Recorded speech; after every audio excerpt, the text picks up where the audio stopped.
groups will be made the themes of the 3 parallel group discussions.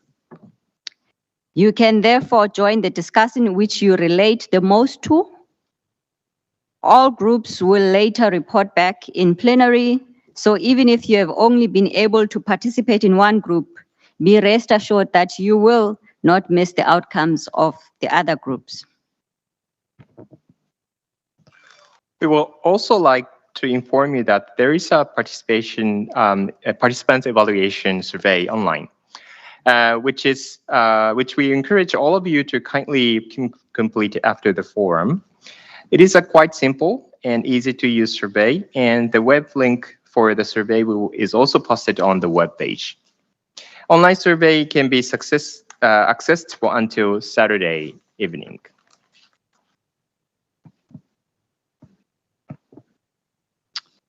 Without further ado, let us invite our key presenter, Mrs. Roberta Iana. Mrs.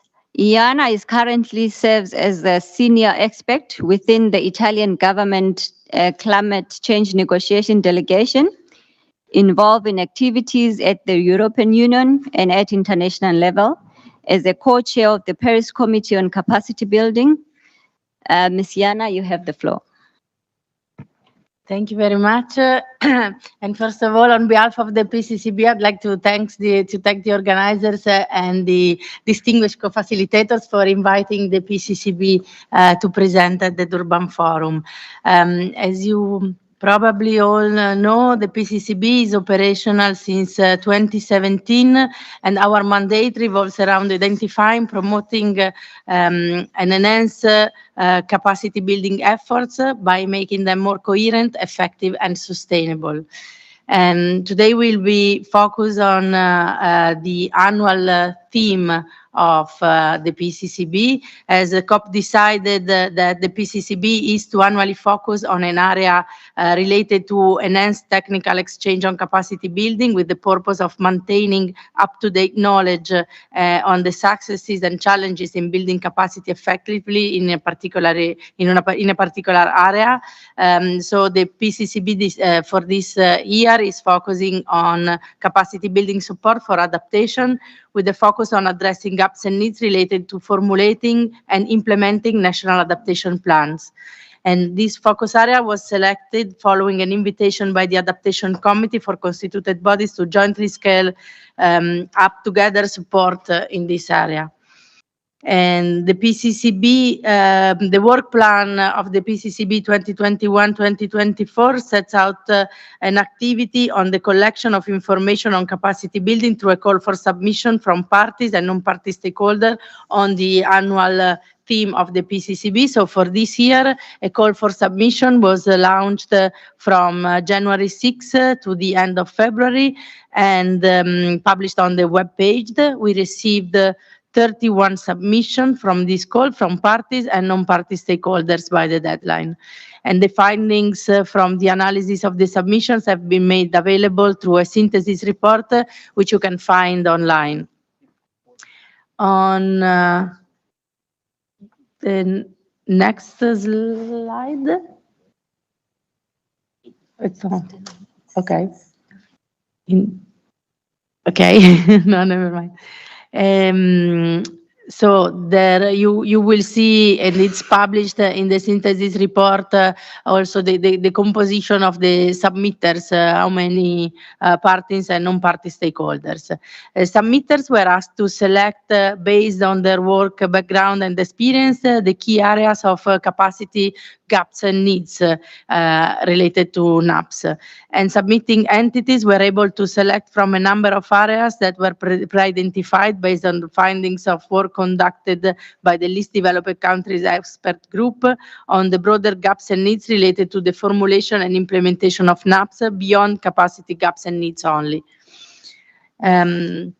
Accessing financial support was the area selected most often by the 20 submitting entities, followed by institutional arrangement and coordination, implementation strategies, and the other 7 areas that were listed as options. Several submitted also highlighted additional areas of capacity building gaps and needs under the category other, which are also shown and reported in the synthesis report. And they regard the gender equality and social inclusion to capacity gaps, managing NAP-related conflicts and disputes. Accessing financial resources to support the formulation and implementation of NAPs was the area selected most often by the 20 submitting entities as a major area of capacity gaps and needs. And the inability to prepare NAP in developing countries may prove how challenging can be for them to receive the technical assistance and support needed to implement their adaptation strategies. It was also noted that financial resources, here we have this slides. No? Okay, now we are on slide number 5. And it was also noted that financial resources are challenging at local level, and the role of local stakeholders, including local governments and communities, are often ignored in adaptation action. Similarly, implementation strategies is another area which was highlighted by submitting entities. And for example, one submission noted that only 14 out of 37 NAPs submitted so far by 21st of October 2022 had accompanying implementation strategies, and that enhancing capacity of developing countries to prepare such strategies could increase the impact of NAPs. In the next slide, the importance of understanding the impacts of climate change across different sectors and on specific climate vulnerabilities, impact and risks at the national and national level was stressed upon by submitting parties. Several submissions also outlined concrete capacity gaps and needs in the closely interlinked areas of climate scenarios and science, and translation into local context, and risk and vulnerability assessments and management. Monitoring, evaluation, and learning processes were also considered particularly important to track progress in adaptation, and submitting parties further enumerated different gaps and needs related to monitoring, evaluation, and learning processes, as you can see now in the slide. Some of the gaps and needs relating to disaster risk reduction and monitoring and evaluation are also listed and reported in the synthesis report. And addressing gaps and building capacity, as we know, is important for adaptation actions and the results and outcomes, including the NAP implementation. Parties identified ways to address existing challenges related to the provision of capacity building support. For example, the lack of consistent and predictable funding for capacity building support was highlighted as a key challenge to address the identified gaps and needs of countries related to the NAPS process. Existing initiatives for NAP support was regarded as often too short-term to be able to effectively support long-term NAP development and implementation. And there are ways identified by submitting parties to address these existing challenges. Another challenge identified in many submissions is the lack of equitable access to capacity building. Gender, social inclusion, lack of participation of vulnerable groups, including women, ethnic minorities, people with disabilities, indigenous people, and youth in capacity building efforts, was also seen as a major obstacle for effective NAP formulation and implementation. And parties identified in their submissions a number of ways to enhance access for a more equitable capacity building. So we really hope these findings from the submission will be useful for all of you and other interested parties.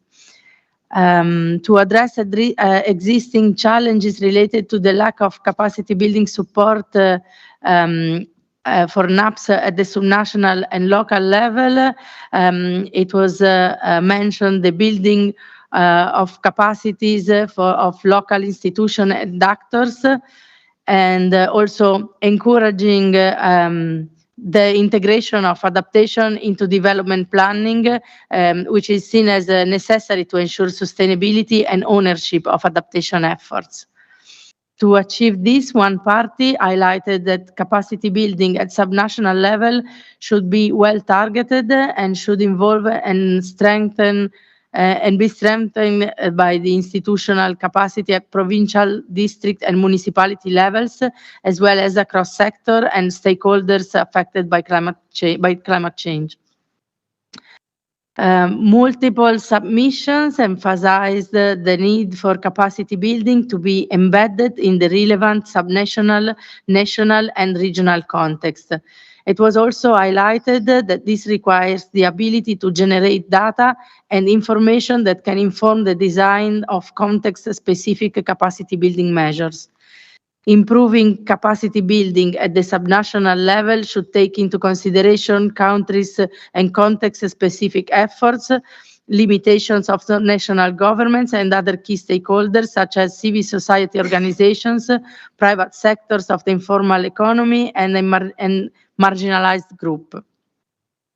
At national level, targeting wider audiences in capacity building measures was stressed as important, such as ministries, the private sectors, and CSOs. The national level was also seen to be responsible for creating an enabling policy environment for locally and climate adaptation planning and implementation, and thus capacity building was seen as the crucial area. The integration of gender and social inclusion consideration in NAPS processes is also considered as a priority area for capacity building efforts at national level. Regional coordination was also regarded as important to supplement national adaptation efforts, given the transboundary nature of climate impacts, the extent of shared natural resources and ecosystem, and common risks faced by territories of the same geographical areas. Key efforts were identified to enhance capacity building, and new capacity building efforts was also suggested and highlighted. The PCCB is very grateful for having received many submissions to inform our work. And in April and May, we still received 2 additional submissions after the deadline from the TEC and the LEG. And while this could not be considered in the synthesis report that was already published, they will of course be considered in our forthcoming work related to our 2023 focus area alongside other submissions and our synthesis report. We strive to continue to liaise, coordinate, and collaborate closely with relevant UNFCCC bodies and processes like the Adaptation Fund Board Secretariat, the Adaptation Committee, the LEG, the TEC, and the Nairobi Work Programme on our forthcoming focus area-related activities to continue enhancing synergies. These activities include our regional thematic dialogue at the Regional Climate Weeks, as well as Focus Area Day at the 5th Capacity Building Hub, which will take place at COP28. And before I conclude, I would like to invite everyone to take a closer look to the full synthesis of submission on the 2023 focus area of the Paris Committee on Capacity Building, which you can find online on the PCCB webpage. And finally, if you wish to receive regular updates on our upcoming activities, please join the UNFCCC LinkedIn group on capacity building, or reach out to the PCCB writing to the email address pccb@unfccc.int in order to be added to our mailing list. And with this, I'd like to thank again for the invitation and wish all of us a fruitful Durban Forum. Thank you very much. Thank you very much, Roberta, for a very informative and impressive presentation. Now, exciting moment. Now it is our pleasure to introduce our four panelists here. First of all, I would like to invite for Mr. Tolu Ramaru, who's a Chief Director, Climate Change Adaptation in the Ministry of Forestry, Fisheries and the Environment of South Africa. His responsibility entails effective planning and coordination of responses to climate change impacts, risk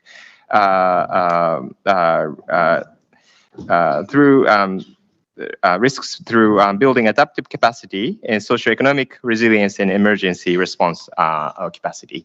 So very happy to have you with us today.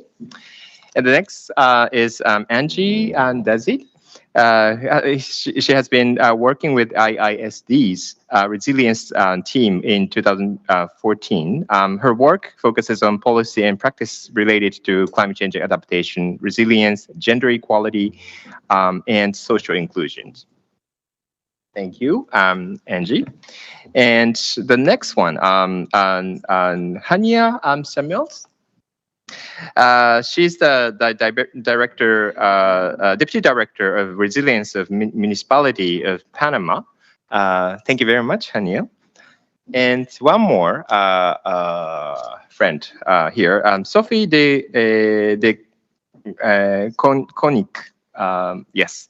Well, she is with us today with an experience of more than 20 years of international development, environment and climate change, and her role as a manager for the local climate adaptive living facility or local. So what she's going to speak to her experience as well.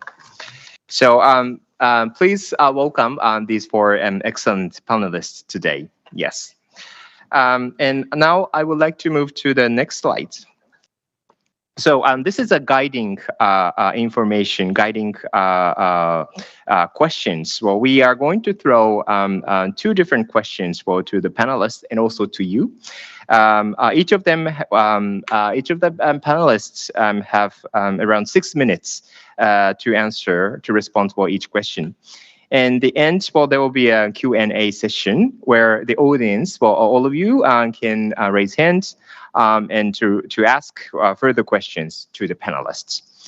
Now, I would like to ask our panelists to respond to the first guiding questions. So the first guiding question here, what are the major challenges faced with regard to enhancing capacities, especially well, we have probably a little bit of focuses of to different panelists. So maybe I would like to invite Sophie first.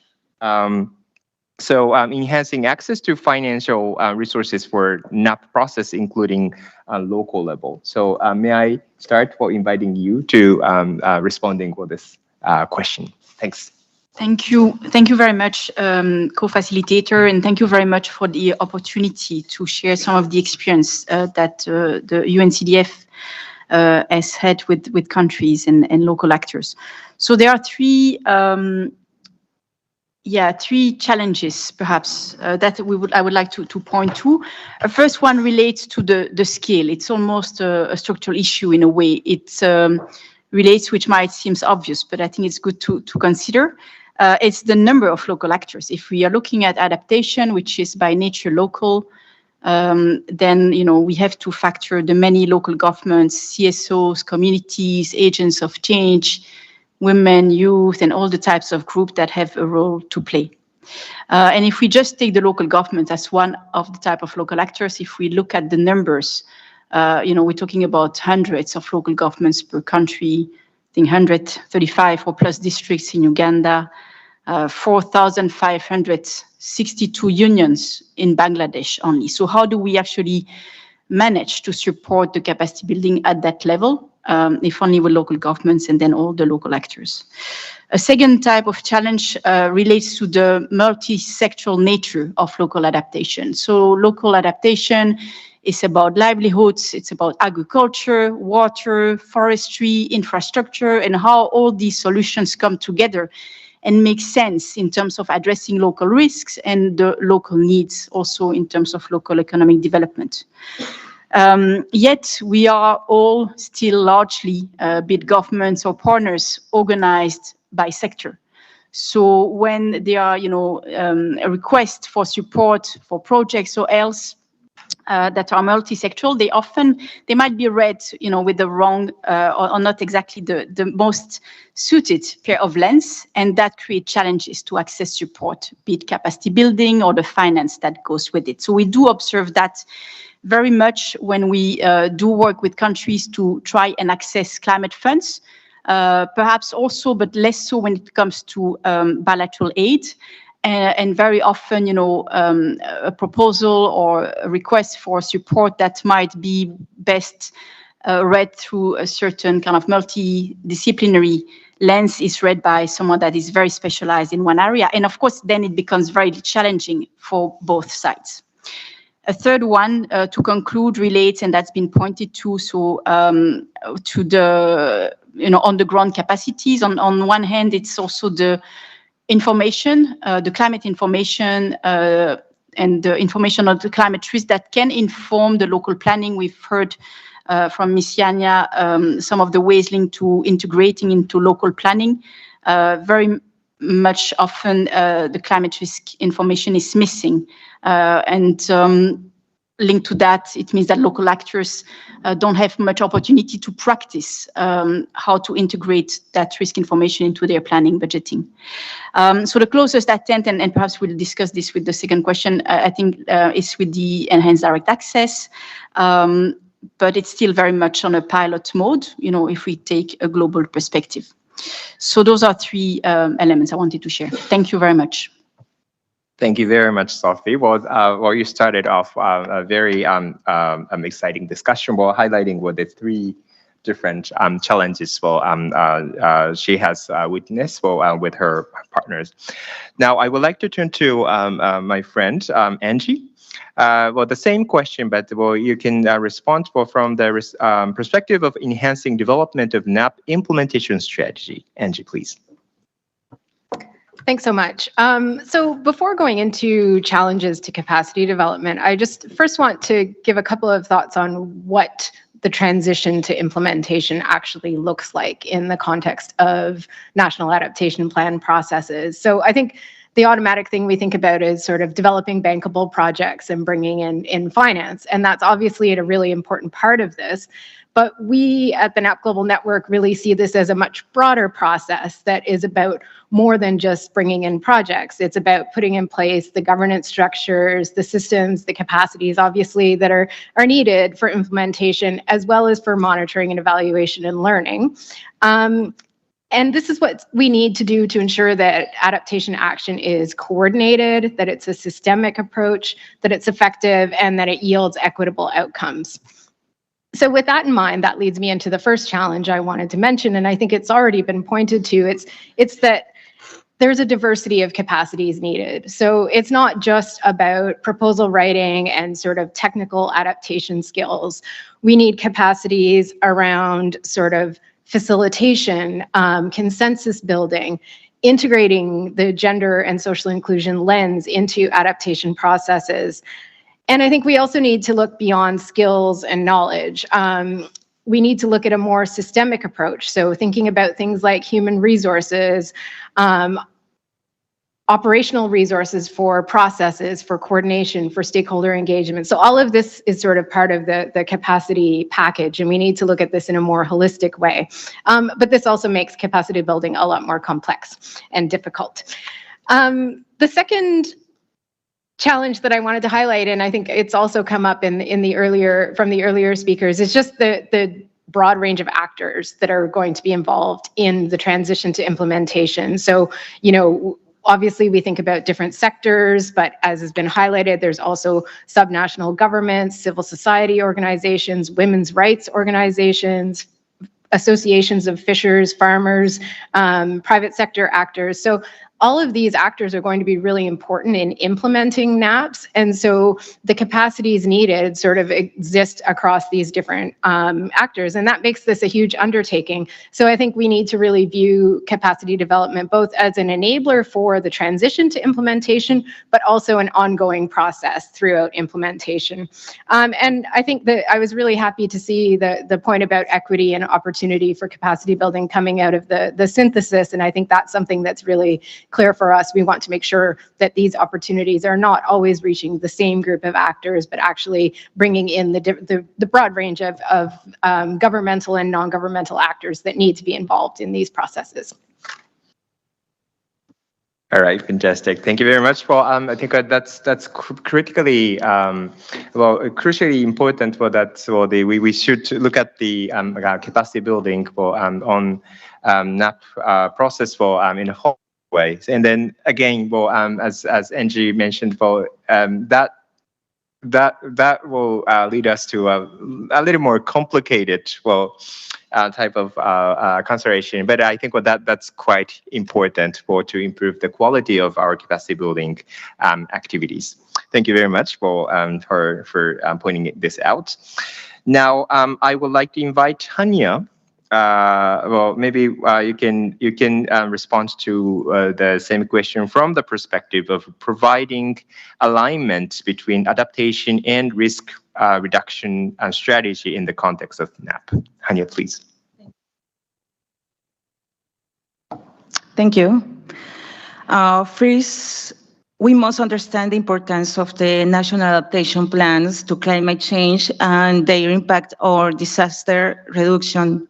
For example, in my country, Panama, the NAP is focused in following aspects like energy, forest, integrated management of hydrographic basins, coastal marine system, biodiversity, sustainable agriculture, resilient human settlements, public health, sustainable infrastructure, and circular economic, where we can see that not all the climate adaptation actions are related to disaster risk, and not all the disasters are only caused by the climate, since we have geological or technological risks, for example.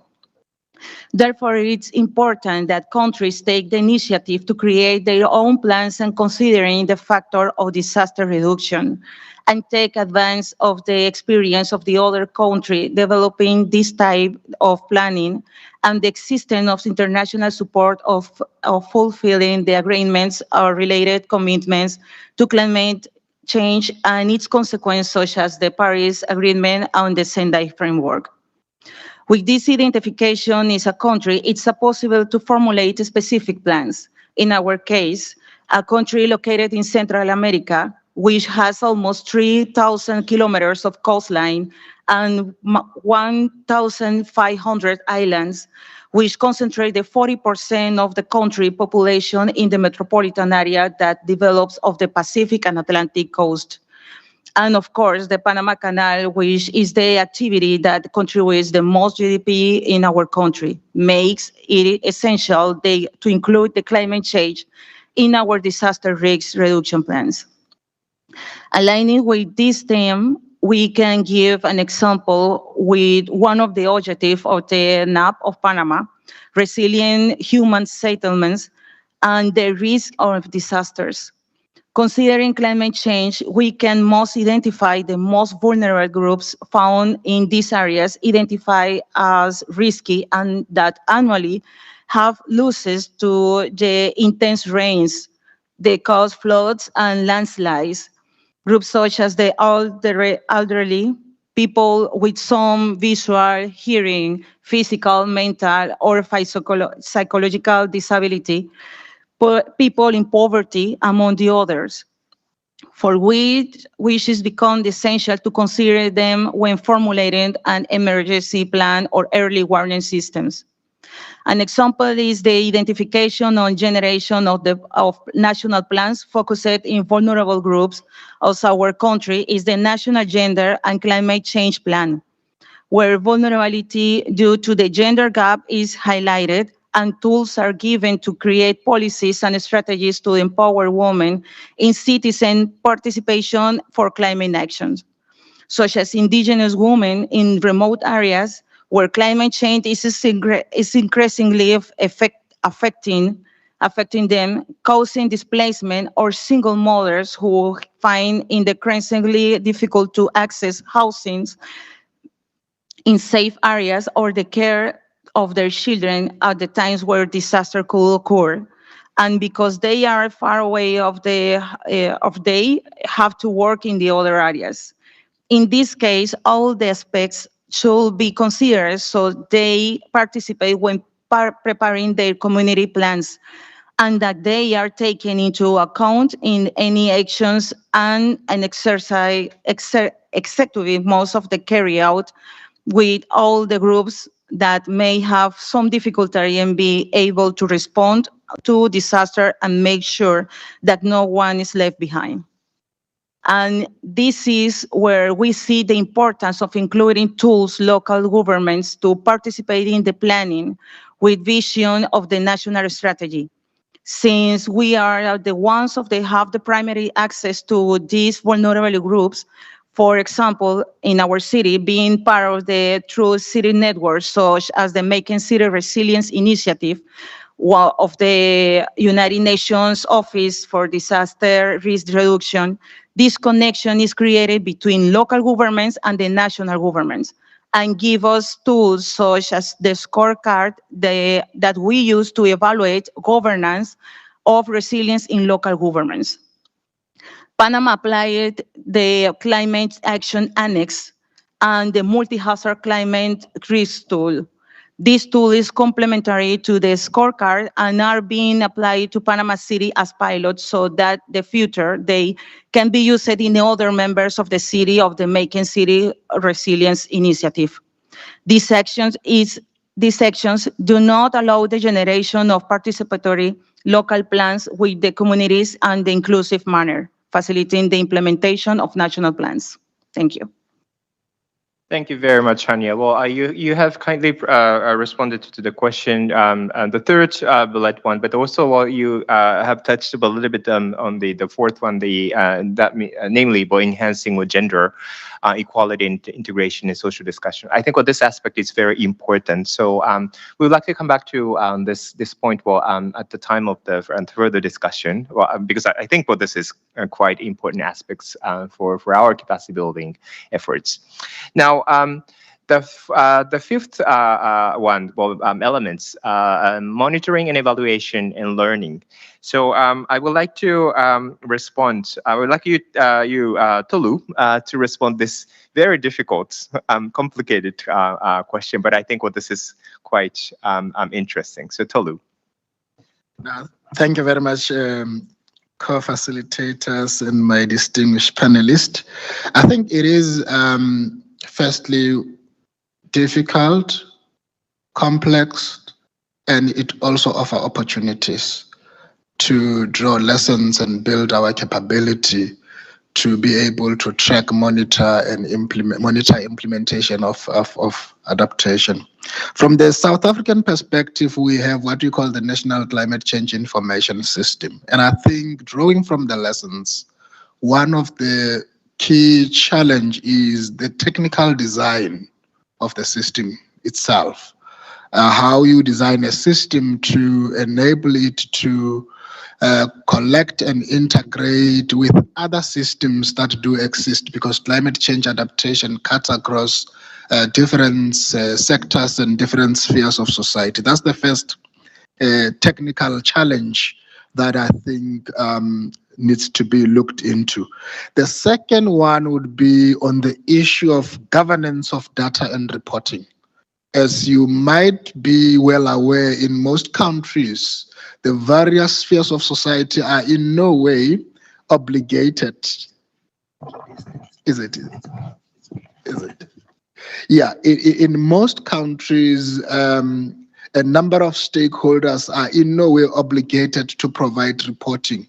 So as such, you need to make sure that you have a partnership, collaboration, and be able to ensure that the data that you receive is of particular quality, and you need to undertake quality assurance of the data to build an outcome based on that.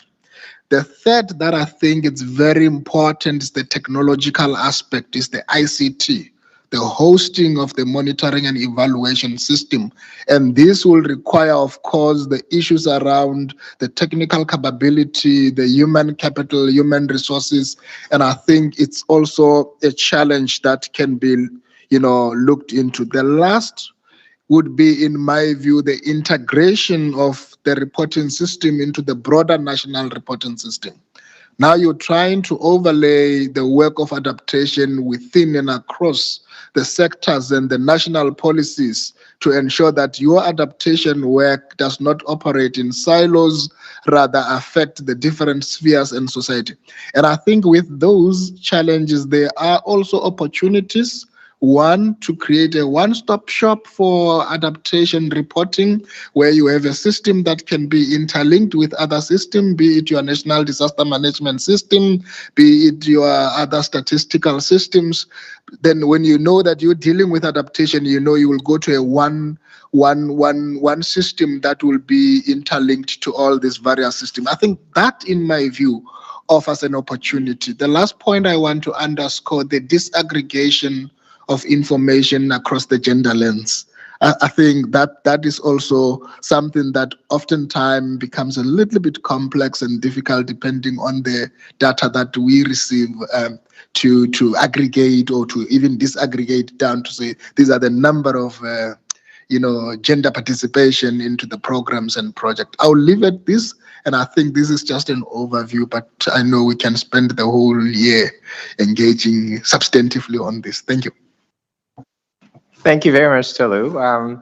Now we are in the mist or foggy area. Well, we cannot see the front because we have laid out a lot of different challenges and the complexity of capacity building in the area of NAP development and implementation. But now I would like to turn to the second question, which is more about, we would like to listen to your maybe success story or lessons, good practices and lessons learned. Of course, not always success, but I think it is important to learn from what you have done from your own practices. So I would like to read out the second question. What are the main lessons learned for enhancing individual, institutional, and systemic capacities for formulating and implementing NAPs? Who are the key stakeholders and how do you engage them better? So anybody, from the panel first, then I would like to open the floor for question and answer. So I would like to, maybe Sophie, you can start. Yeah, perhaps on the previous one.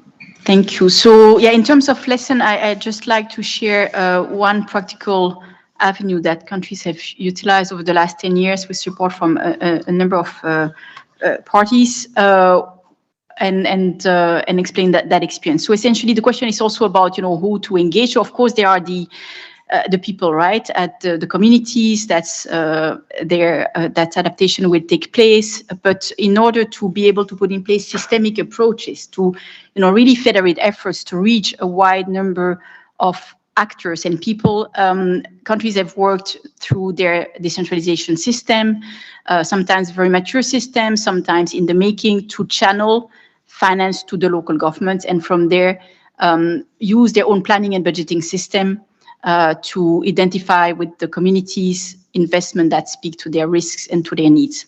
So at the central level, it also requires a partnership that spans across different ministries, typically ministries in charge of finance, in charge of local governments, in charge of environment and climate, and perhaps other agencies, to put in place an approach that speaks to their own government procedures.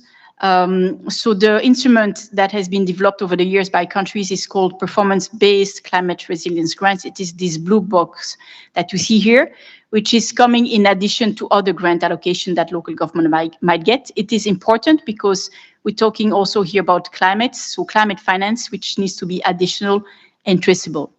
Now, it's a performance-based grant, so it means that local governments are accountable for it. They have to meet certain conditions to access those grants, and they are also invited to work against certain performance measures, which relates to how climate risk information is used, for example, but also how communities are engaged, decide, implement those grants.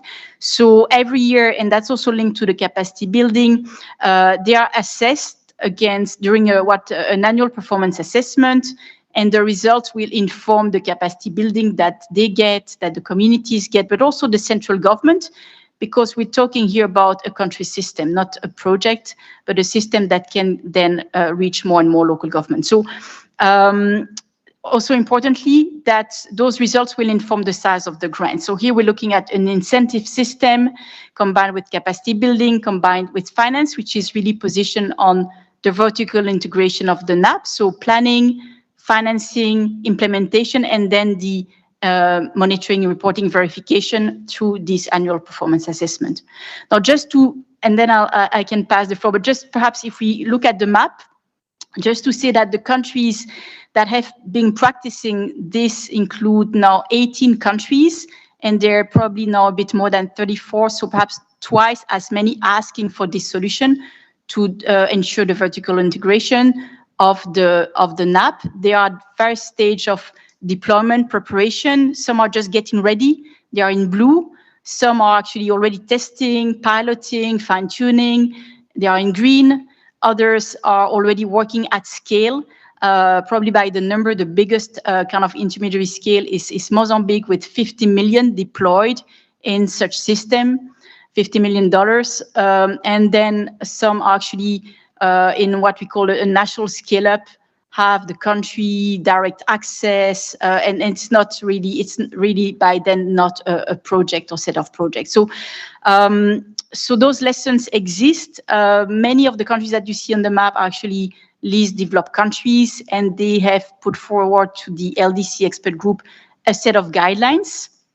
If we move to the next slide, which then they further refine in a form of ISO. And I think it's important to International Standard Organization published standards at the last COP on this particular instrument.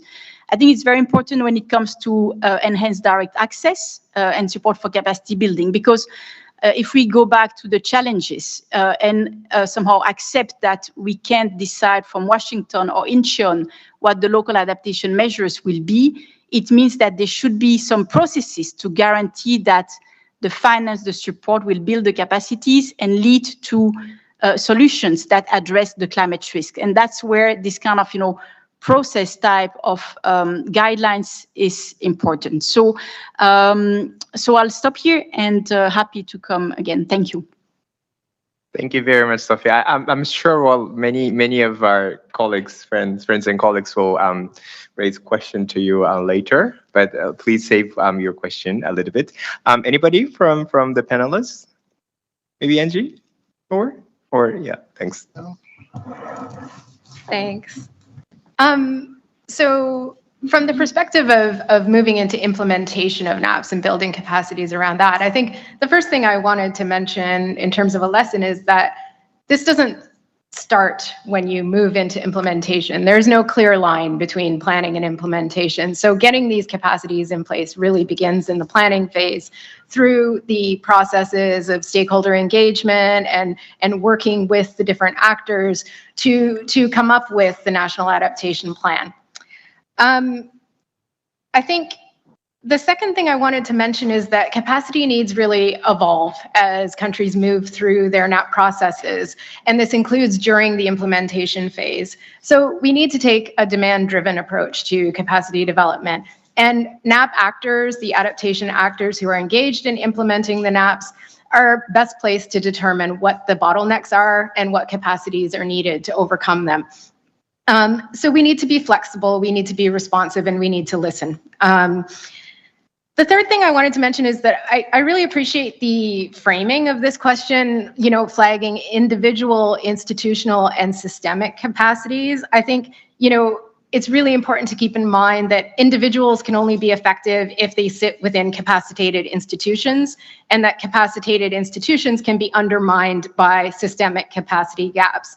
And just to give an example, so let's say an individual receives training in a methodology for sort of robust and participatory processes for prioritizing adaptation actions at the local level. And then they come back to their office and they want to put this in place, but they realize that there are no financial resources for them to travel to, different districts or to undertake engagement of communities to do the participatory process. So that's an institutional capacity gap that limits their ability to put what they've learned in place. So then they lobby and they manage to get a budget allocated so that they can go out and undertake some participatory stakeholder engagement. But then they realize that they're not able to access downscaled climate information to inform the conversations. So there's a systemic capacity gap. So we really need to look at all of these different aspects of capacity and how they mutually reinforce each other, and take that, again, more holistic approach to capacity development. And lastly, I think I just want to reinforce again, given my role in leading the work on gender equality and social inclusion for the NAP Global Network, that, we're very good at sort of keeping track of who is engaged in capacity development. We're not as good at recognizing who may be left out. So as we're going into these processes, we really need to ensure that we're keeping an eye on who may not be accessing the same opportunities, and ensuring that opportunities that are made available are gender balanced, that they're inclusive of underrepresented groups. And again, I think this came out really clearly from the synthesis report. So I just wanted to reinforce that message. Thanks. Fantastic. Tolu? Yeah, no, thanks. A quick one on the issue of who is involved and the capacitation of us being able to build a firm and a strong monitoring and evaluation system for the NAP. And I think we can draw from the experience that at the country we are beginning to go down to a local level where we have a sub-national monitoring and evaluation system, and we're leveraging from the institutional capacity of your scientific bodies, the CSIR, the SCION, South African Environment Observation Network, and we are using those institutional capacity leverage to can be able to build a system that can be sustainable. We also engaging with business formation. As we know, business is doing quite a lot of things on implementation. So we're trying to draw on the institutional capacity of business formation as well to can really build the monitoring and evaluation system. I thought, let me also bring this element of leveraging the institutional capacities than looking only at training individuals. Thanks. Thanks. Hanya.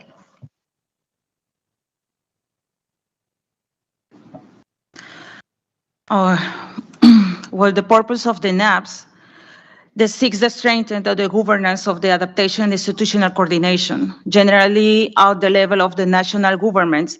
So then among the lessons learned will be to expand the sector and include from the beginning the active participation of the local governments, giving them tools and strengthening them so that they are able to formulate their own strategies, always in the compliance with the national strategy.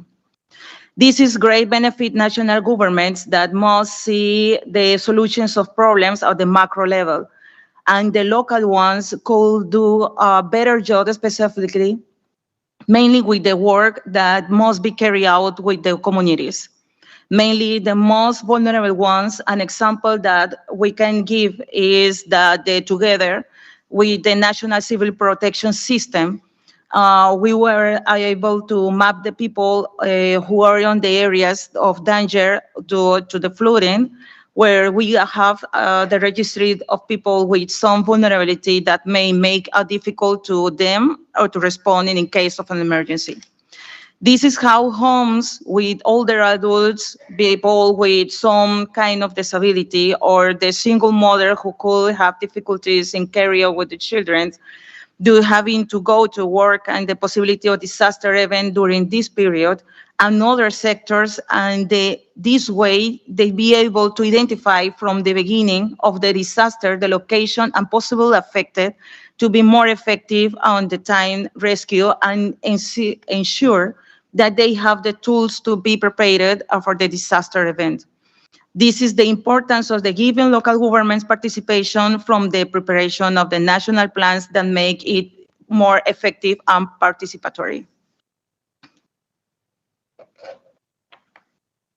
Thank you very much, Anya. Great. So we have sharing of lessons learned as well. But on the top of it, we have a great challenges here. So I would like to open the floor for discussion or questions and answer from the floor. Anybody can raise your not flag or hand, and you can introduce yourself. And well, let's use for this opportunity in a useful way. So I would like to open the floor. Anybody? Yes, please. My friend from Sri Lanka. Can I have your name, please? Yeah, Wasita from Sri Lanka. Okay. So thank you very much to all the panelists. It was quite interesting to hear the diverse experiences shared. And I'm also happy it's an informal setting that we can speak freely. So for Sri Lanka, I actually want to give a few points from our side and then also maybe raise a question. First is about the component of capacity building and the inclusion of capacity building as a clear-cut component of NAPS. So one, it's great to see that this is taken as a thematic focus for this year. And Sri Lanka does have a NAP. We're working on our NAP readiness work as well in country to take the national level to a local level. So I find this very important as a theme. And also the support needs for technical capacity that goes beyond just a mere capacity building word, but going to the ground level so that the implementation, when it happens, how this could be effectively done. Not necessarily just individual capacity building, but institutional capacity building that could be sustained so that once an individual that is capacitated moves from one point to the other, it doesn't disappear from one place to just nothing afterwards.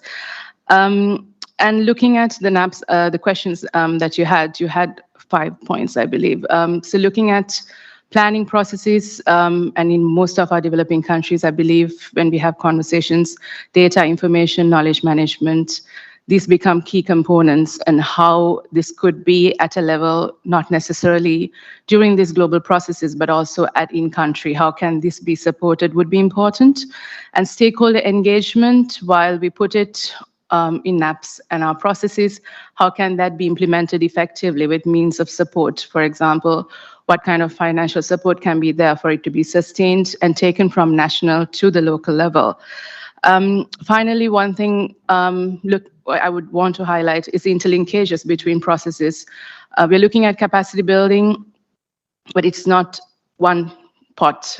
There are other things that come with it. For example, the education, the capacity to gain awareness, information, and even the processes that we are discussing here would have overlaps. So how can these be connected, especially looking at economic empowerment? So Sri Lanka is at the moment looking at how education, climate education could be prioritized. How could this be linked to the capacity building that's happening is something we would find very important to look at. I'd be very happy to hear from the panelists examples of how you've seen this working at national as well as local level in the implementation process. And thank you, Angie, for the gender responsive aspect of it all as well, and everybody else. Thank you very much.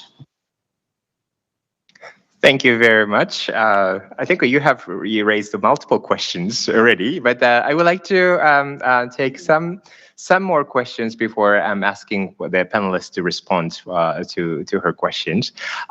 My friend from India, please. Good afternoon. I am Vijay Meghani from Ministry of Power, India. And thank you very much for an enlightening presentation. I am very much impressed by all the panelists' work, what they are actually doing in the field. My observation, because I was also dealing with some capacity building program in India, which is called Life for Environment. So my two comments are there. If any capacity building, like for NAP, if I want to make any capacity building plan, what is happening? It is mostly driven by institutes or consultant. The actual involvement of people which you have to implement, own it, and implement it with dedication and commitment. This is missing. So far as the data is saying, only around 45 countries have submitted at present the NAPs. And the most of these countries are small countries. No much big countries are giving the NAP, where it is very much required. And learning should come from groundwork, because people, unless they are involved. So through digitalization of capacity building processes, from the first instance, that the templates will be created, some media and the data should be collected, and progress should be measured and monitored. Then only the capacity building program gets success. Thank you. Thank you very much. I think maybe we should ask the panelists to respond. Then we're going to go to the second round of having questions from the floor. So anybody who can respond to the questions raised by my friend from Sri Lanka and also by my friend from India. Anyone? Angie or Tolu? Okay, please. I can start, Angie will take the rest, and my colleagues. I think the question around the interlinkages is very important, and the institutional capacities. I mean, for example, in South Africa, we as the ministry did not have the capacity to host the system, but we had institutions that had the technical capacity and the ICT to can host the system on our behalf. So we leverage on the institutional capacity to get it going. So that is the first point. And I agree with you on the point of sustenance, because it makes that system to be more sustainable.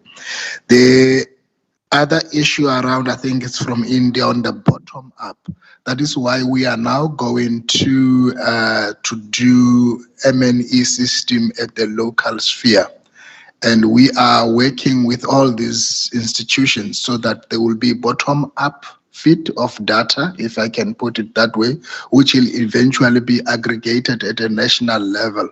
And this process of building the local sphere, M&E, also help in capacitating the local sphere to can be able to collect data. Over a period of time, you see ministries still be having built the capacity to can collect the data on ground, which we see something that is working quite very well. Well, there are constraints, of course, financial constraints to do that. When you look at the countrywide, you will definitely require support to can really roll it out, to have a much bigger coverage. Yeah.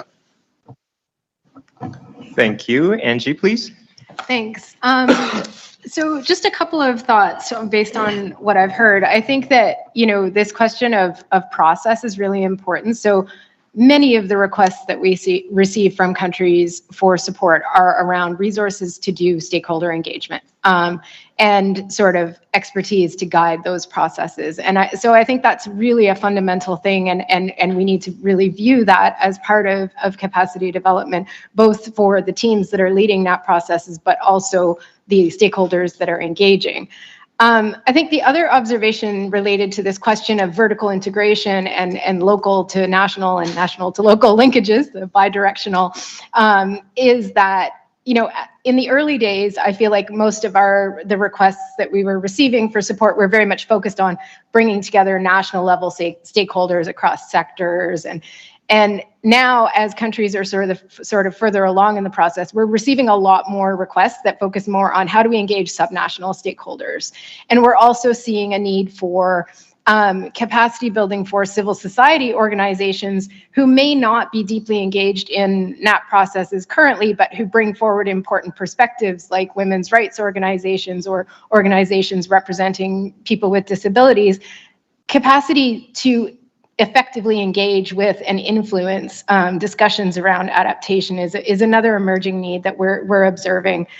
So I think we're definitely seeing, as countries start thinking more about implementation and increasing focus on this question of vertical integration, and that again demands a different set of capacities for different sets of actors.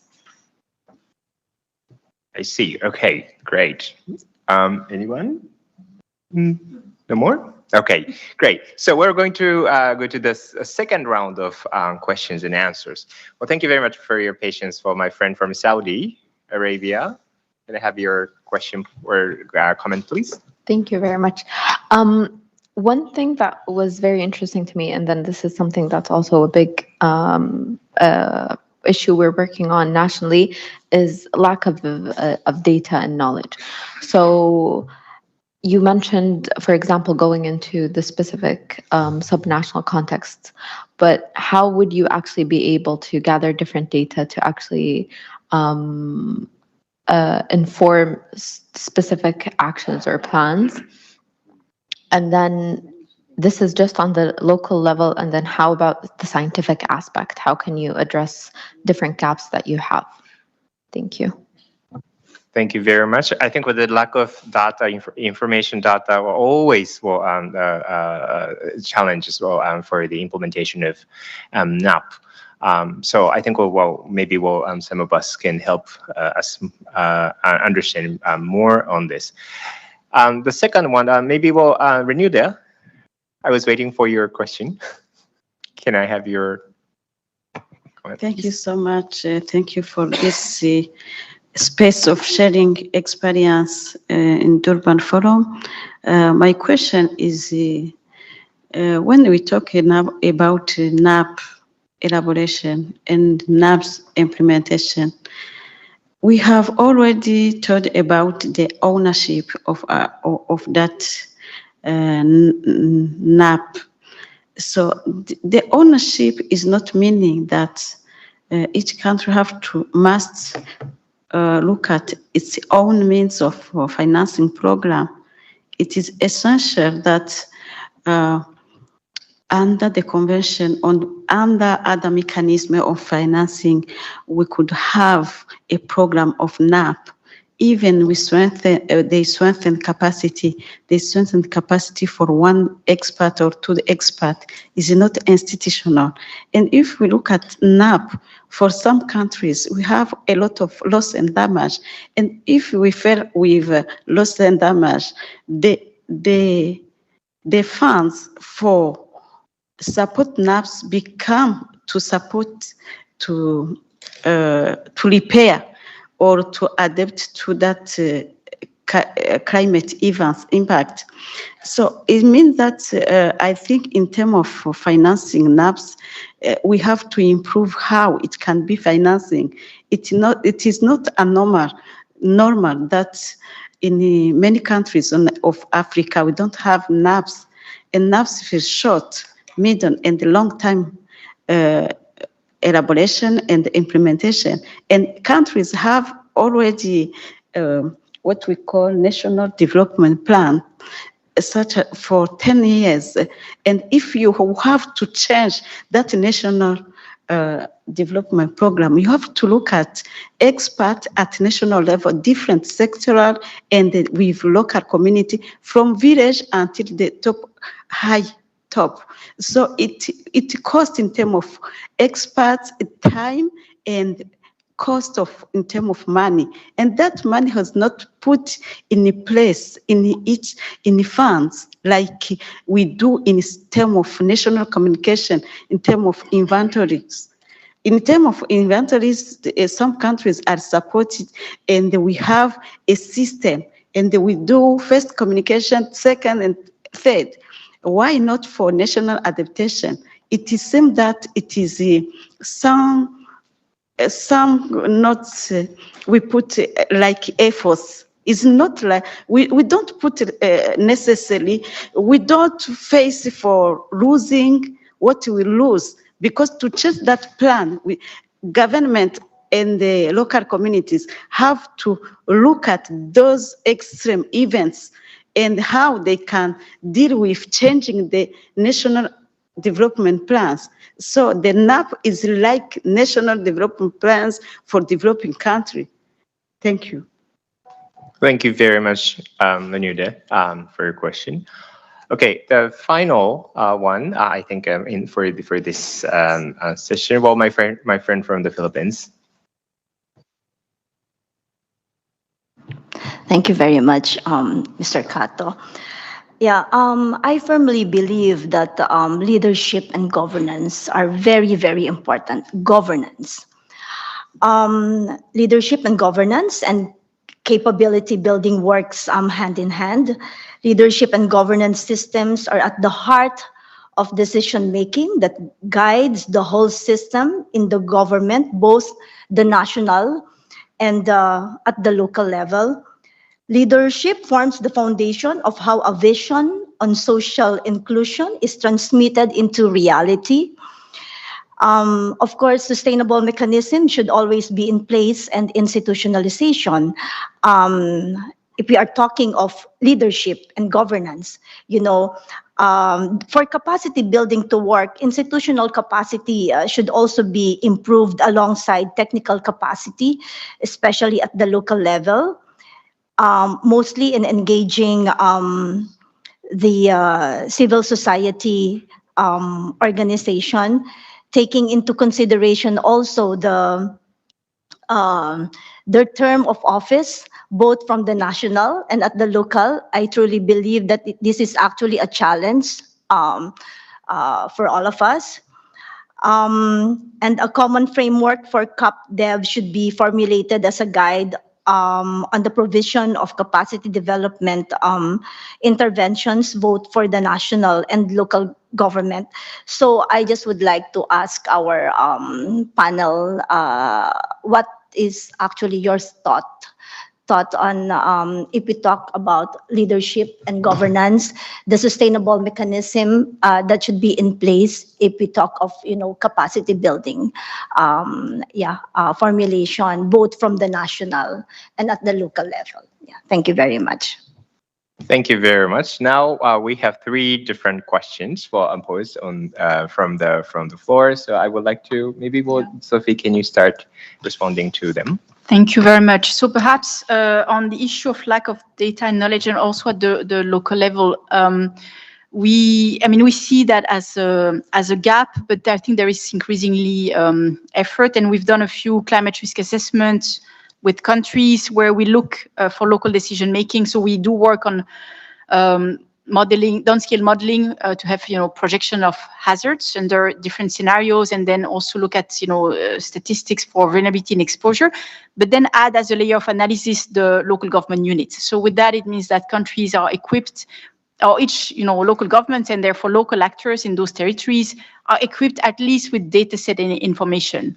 Then, of course, comes the hard work of making sense of that information in a territory, and more work in terms of, specialization, and then informing the planning. But just to say that I think there is experience, just to name a few, we've seen work from other partners in countries like Bangladesh, but we've also done original work because it was lacking in countries like Mali, Niger, Sao Tome, Ghana, Uganda, and more. And I think that somehow, at least we have methodologies to do that. Perhaps if I can react on the issue, maybe first on leadership and governance, and then the issue of resources, because I think the two are linked. From the map that I projected, of course, just a snapshot of the work that we do, and there are many other players out there. But all the countries that you saw in blue and I guess the green one are countries that came and asked for this kind of solution. They're not asking for resources. They're asking because they think it's a good way to actually try to use their own systems to access, support, finance, and then deploy it to the local level. So I think at least we've seen over the years a kind of shift from perhaps supply-driven by partners to actually countries and leaders asking for certain types of solutions that speak to their needs, and also in particular for this vertical integration of the NAP. And linked to that comes the issue of resources. We always perhaps focus a lot, and it's important on the climate funds, but the bulk of the climate finance and resources also still lies with bilateral aid, according to the BA report, and also increasingly, not increasingly, but also, the multilateral development banks. We also see that countries start putting their own domestic resources in this kind of system for the vertical integration of the NAP. And while here, we keep talking about moving to NAP implementation, from my perspective, NAP implementation started or has been ongoing somehow as NAP were formulated. It's not like, there was no adaptation, no vertical integration or horizontal one. And we just also see that countries, including some of the most vulnerable LDCs, African nations that were mentioned, are actually putting their own resources and also guiding donor partners to use their systems gradually. So I think, just to echo these points on leadership and governance, and I think we can go a long way using better, perhaps, aid that is already there, and with that, leverage that to access more. But we don't have to wait for a NAP readiness to actually work on the NAP implementation. Thank you. Thank you, Sophie. Anyone from the Tulu, please? Yeah, no, thanks. Quickly on the issue of data availability at a local level. That is the primary reason why we wanted to start building system at a local level, because when you are at a national level, you start to see their data gaps. And the people who are on ground, civil society movement, some business organization, and other different formation are the ones that are doing actual implementation. And I think if we start moving with the notion that implementation is not only carried out by governments, it's carried out by all key role players, then we'll be able to make proper arrangement with them to can provide ourselves with the data.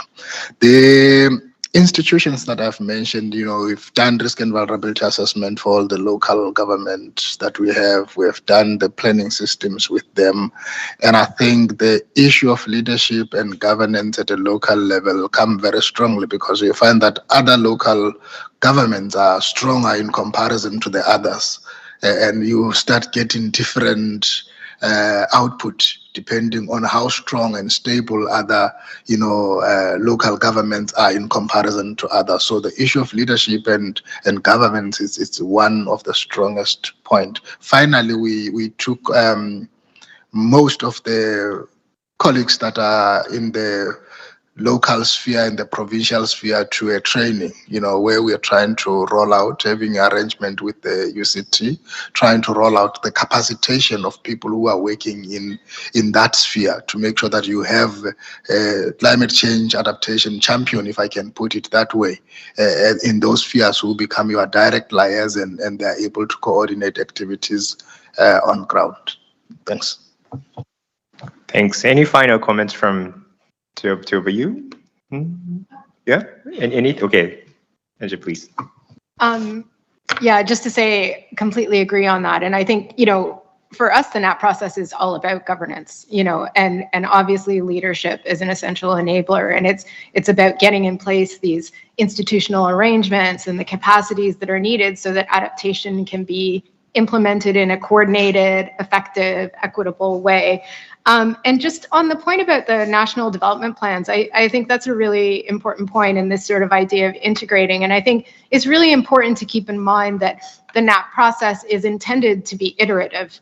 So the idea is that over time, that climate change just becomes part of business as usual decision making. So developing a first NAP or even a second NAP is one milestone in this process towards mainstreaming adaptation into sustainable development. And so I think that's really important to keep in mind when we're thinking about how NAP processes evolve and advance, and also the capacities that are needed along that journey. Thanks. Hania, would you like to say something? Well, I just can talk with the local government point of view for principally of the access of the financial tools and access for the try to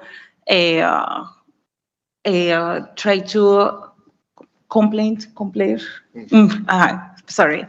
This kind of the NAPs, we need to understand that the NAP is a national, is thinking like a national adaptation plan.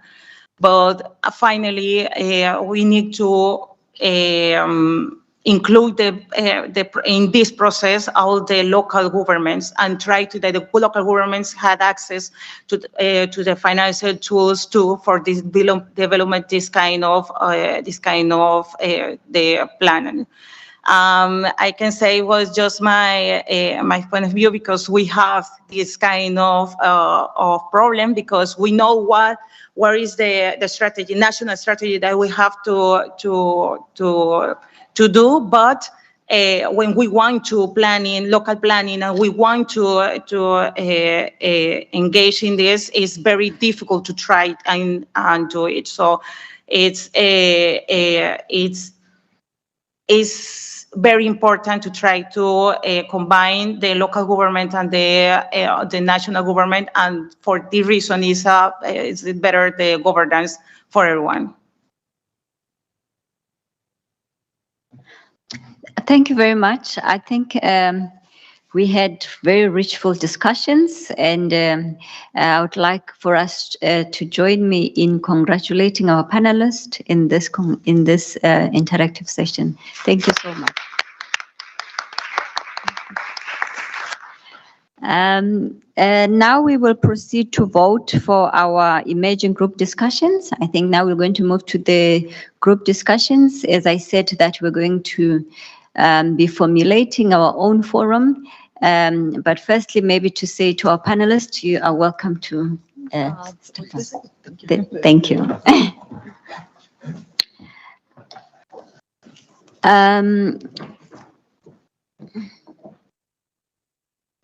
Let's give them a round of applause once again.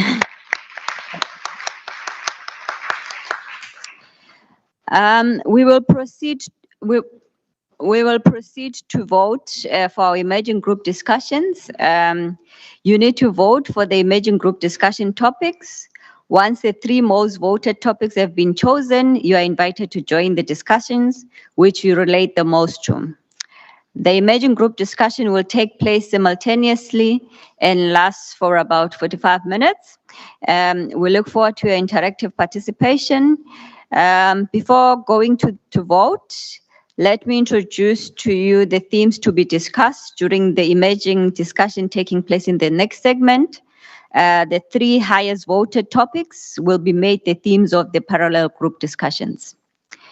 The themes are building capacities to enhance access to financial resources for the NAPS processes, building capacities to develop implementation strategies for the NAPS, building capacities for risk and vulnerability assessment and risk management in the context of the NAPS, building capacities for participatory governance and locally led adaptation in the context of the NAPS. So those are the themes that you must vote for. And then we have another one, building capacity for gender equality, integration, and social inclusion in the NAPS, building capacity for monitoring, evaluation, and learning processes in the context of the NAPS. Dear participants, let us now proceed to the voting of the 3 topics, which will be made the themes of our emerging group discussions. On the screen, you will have a QR code to scan to access the WorkClap application. Alternatively, you can also directly go to the workclap.com and enter the code that you can see at the top to participate. We just need to wait a little bit more for technology. Sometimes it can fail us.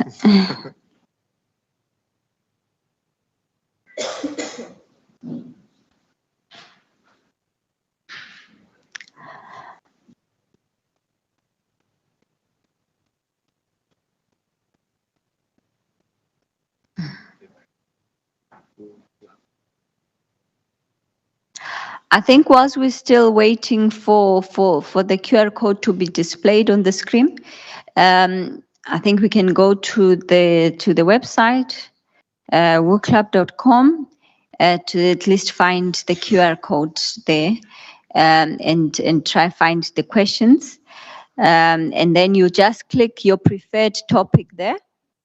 The result will be displayed on the screen here as you vote. I think we can now proceed to the voting, and then we'll take it from there.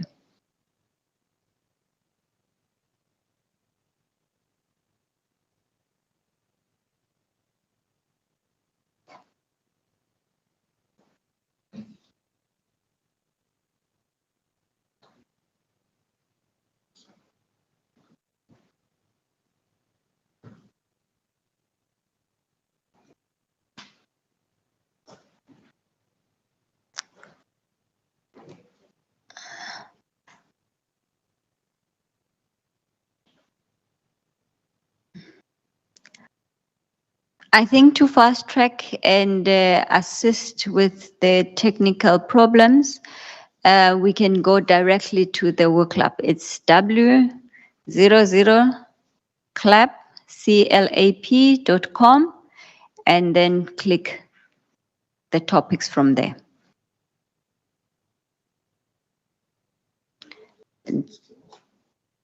w00clap.com.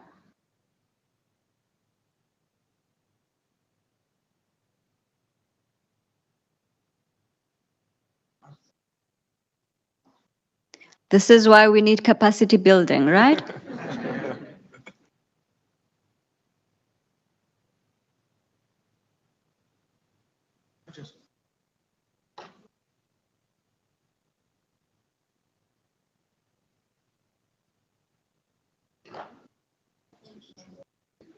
You can't find it? It's W. O.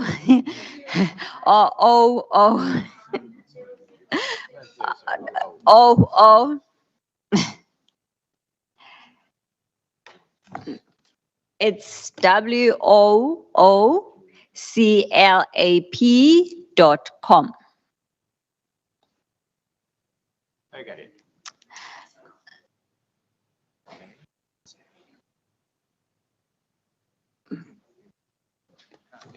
I don't know how to say. Like AKYAT. So now it's only. Okay, there we have it on the screen, right? Let's now use the technology. Sometimes it can fail you.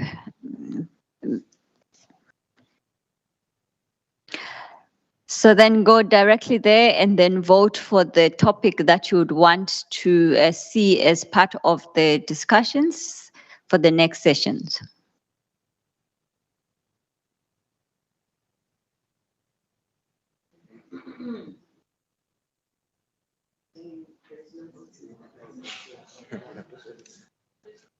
What must happen? Oh my God. It's slow. I did say technology can fail us. That's why we need technology development, technology transfer, and all those things. Means of implementation, capacity building.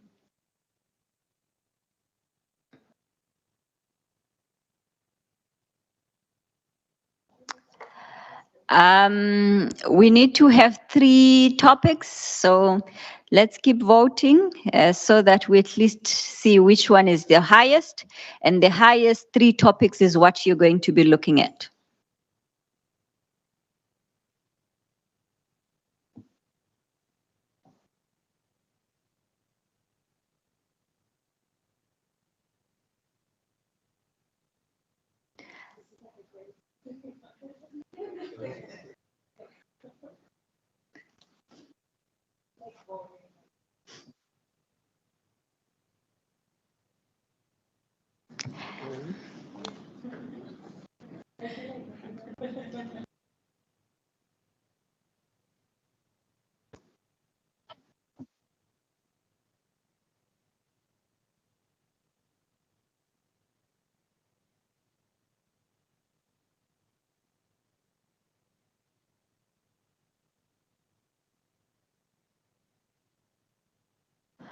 Okay, I think we have three topics, right? I see the second one is the highest. building capacities to develop the implementation strategies for the NAPs. And I see number 4, building capacity for participatory governance and locally led adaptation in the context of the NAPs. And then there's a tie. What do we do? Oh, one more vote. One more vote.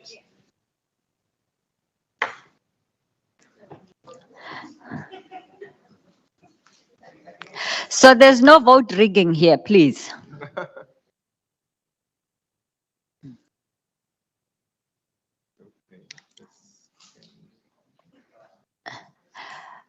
Okay, we close the voting because now I have 3.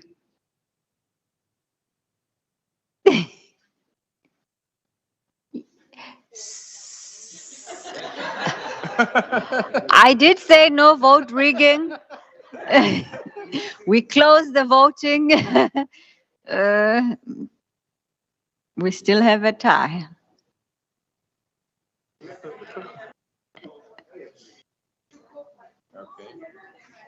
No, we do it. Okay, we have 2, we have 4 and 5, right? It was a difficult voting, huh? It's a open process, inclusive, and then also it's important to be transparent. Okay, now the chosen, we have 3 different topics, themes, which is the first one is building capacity to develop implementation strategies for NAP. This is going to be led by Emily Beauchamp. And the 4th one, the building capacities for participatory governance and locally led adaptation in the context of NAP. Well, this is led by Greg. Yes. And then the 5th one, building capacities for gender equality, integration, and social inclusion in the NAP. So this is going to be led by Angie. Okay, thank you very much for your engagement. Okay. So. Okay. The 3 emerging breakout groups will be meeting in different corners of the room, and they have the flip chart with the topics and the person that will be leading. So those that voted for that particular topic, you can then move to your corner. No vote rigging again. So here we have Greg Walker, your group is here. And here, Emily. And they're back, Angie.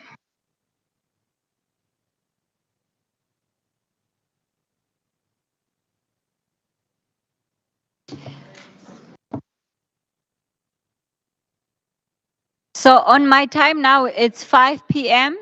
You'll be back at 5:30 for the reporting. So you have 30 minutes to have your discussions, write as much as you want, and then come back with report back. Thank you.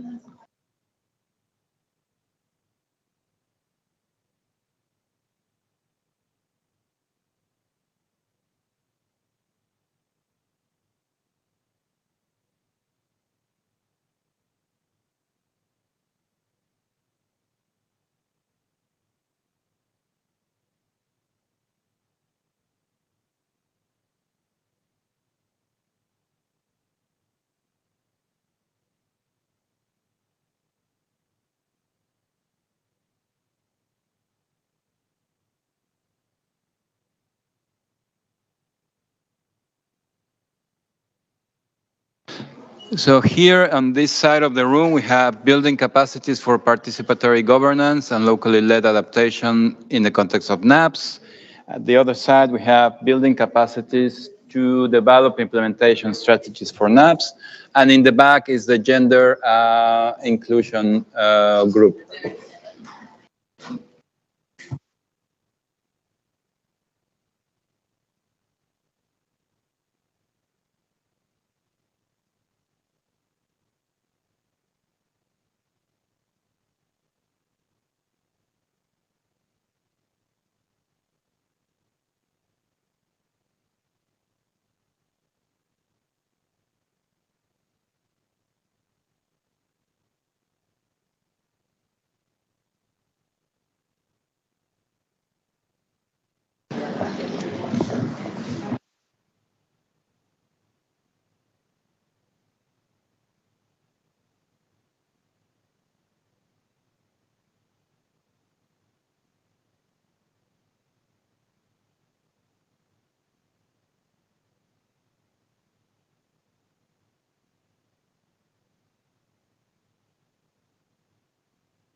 So we're still waiting for colleagues for the group in the back. So whoever doesn't have a group, please go to the back.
Distinguished participants, you have 7 minutes to start wrapping up your discussions, please.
Colleagues, please, we need to start wrapping up to get ready for the report back.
Thank you, colleagues. We've reached our time.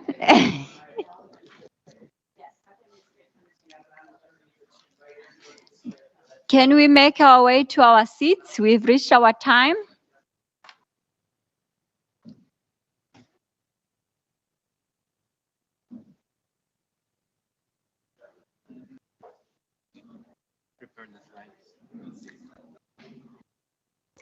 Can we finalize, prepare the slides, wrap up, and then come and report back? We've reached our time.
I now would like to invite each of you to briefly report back on the outcomes of the group discussions.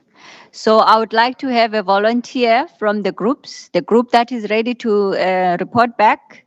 You can come to the podium to report. Craig, you ready?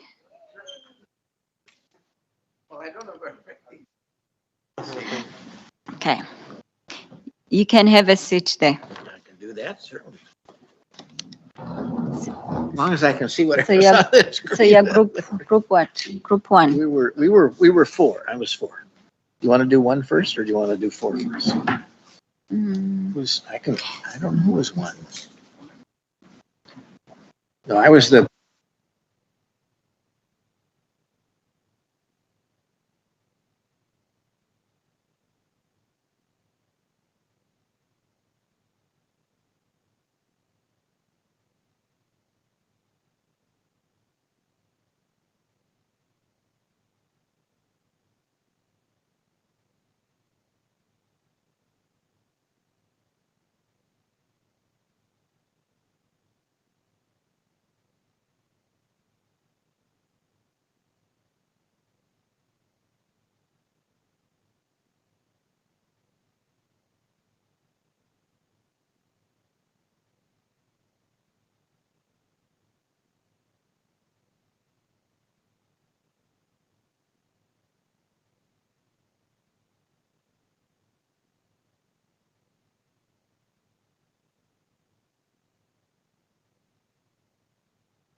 Okay, I think Greg, you can start.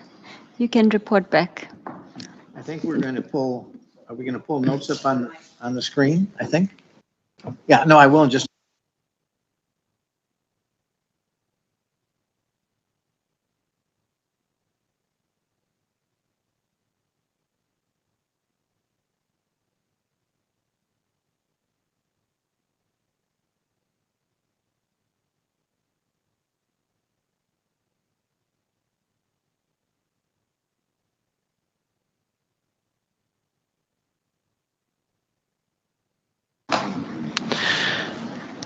We will pull the notes up from the group.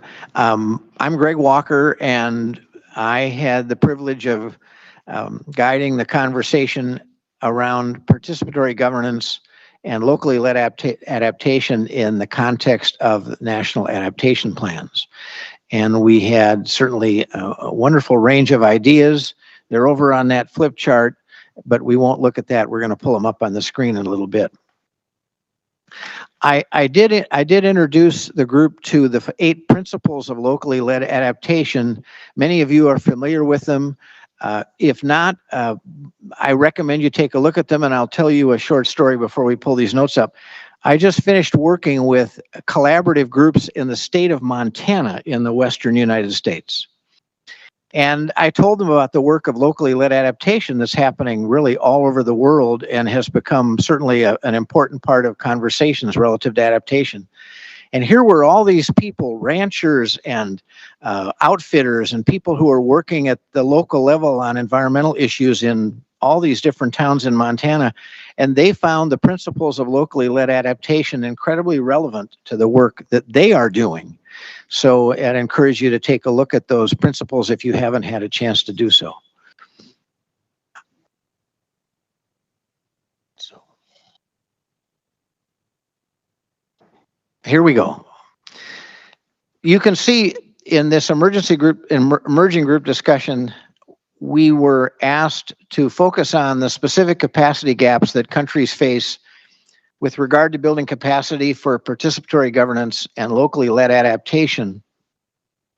And I just posed the question to the group, what are the gaps that in fact need to be addressed? And we just had a wonderful range of ideas. And you can see in the bullets here, we started out by focusing on the idea that we need to devote attention to public consultation and education. So you think about the idea that citizens at large and perhaps even local officials may not be aware of what a national adaptation plan is. We also noted that government priorities concerning the NAP process and locally managed adaptation need to be communicated, and that local organizations need to be recognized, they need to be strengthened, and they really play a critical role in national adaptation plans as we see those plans play out at the local level. I think we've got a number of other slides. And then of course we thought about this idea about how can adaptation policies be more apparent, transparent, and inclusive, and we had a number of ideas there. And you can see the bullets here. The federal government needs to establish, or federal governments need to establish programs to support locally led adaptation. So we asked the question, do national adaptation plans typically devote a significant portion of those plans to locally led adaptation? And the answer was some do, some don't. And of course, we can then ask the question, should locally led adaptation be included in every national adaptation plan or every revised national adaptation plan? You can see that one of the issues that came up was the idea of organizational capacity at the local level. Is there a kind of organizational infrastructure where different stakeholders can come together, different members of the community can come together to share ideas and work together on locally led adaptation?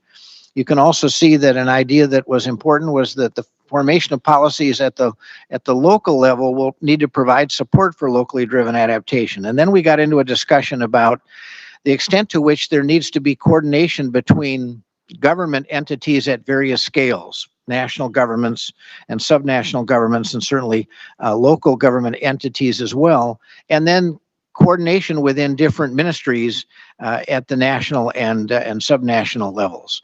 You can also see that there's an importance of NAPs taking into account the idea of local leadership. And we referred to one of the questions that came to the panel earlier about the importance of leadership. And that again goes back to a capacity issue.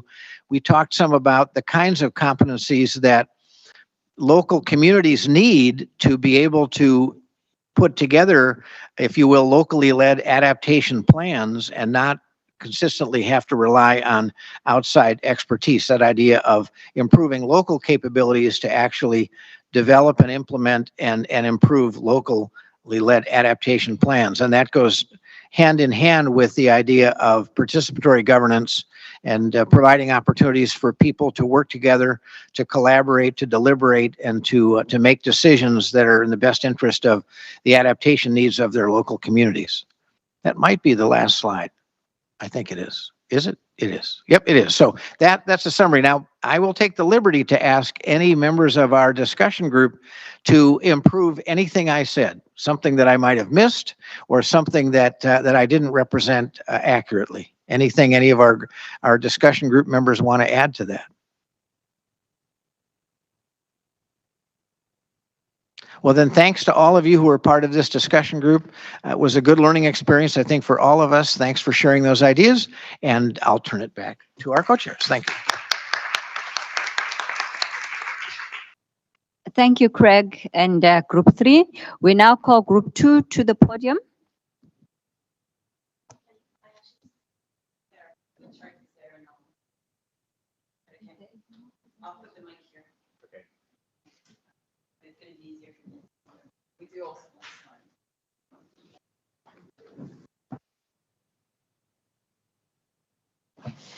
Great.